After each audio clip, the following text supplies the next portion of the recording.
तो हिम्मतनगर शहरना मोतीपुरा विस्तारमा नवीन सिविल होस्पिટલની સામે ગટરના પાણી ઉભરાતા હોવાને કારણે સ્થાનિક વેપારીઓ તેમજ અહીંયા જે વસવાટ કરતા લોકો છે તે લોકો પરેશાન થઈ રહ્યા છે। એટલું જ નહીં પરંતુ અહીંથી પસાર થતા હજારો લોકો પણ સમસ્યાનો સામનો કરી રહ્યા છે।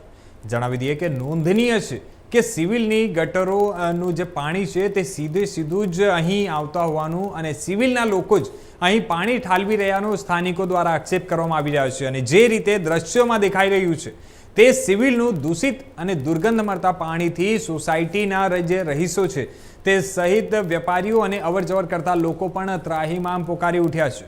તો સ્થાનિકો બીમારીનો ભોગ બની રહ્યા છે અને એટલું જ નહીં આજે આ મહિલાઓ જે એકત્રિત થઈ અને વિરોધ પ્રદર્શન કરી અને આ જે એમનો રોષ છે તે રોષ ઠાલવ્યો હતો અને આ સમસ્યાનું નિરાકરણ આવે તે માટેની માંગણી પણ કરવામાં આવી હતી।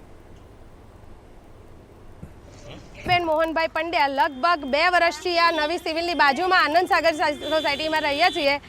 એ સિવિલનું એકદમ પ્રદૂષિત ગંદુ પાણી જે અમારા સોસાયટીની આગળથી આનંદ સાગરમાં રાજશામાજી રેસિડેન્સીમાં પાણી એકદમ પ્રદૂષિત ગંદુ પાણી રોગચાળાનું પાણી બધું અમારા ઘર આગળથી ભરાય છે। બધા ખાબોચિયા ભરાયા છે એકદમ લગભગ રાતે 10 વાગ્યાનું છોડ દે છે આખો દિવસ એ ગંદુ પાણી આવે છે।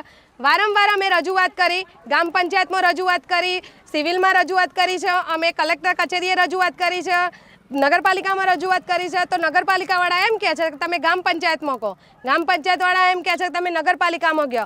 અમારે જવું કહો, લગભગ અમારા 36 મકાનો છે, અહીંયા રાજસામાજીમાં જ ખાસા મકાનો છે, લગભગ અમારા 1000 જણાની વસ્તી છે।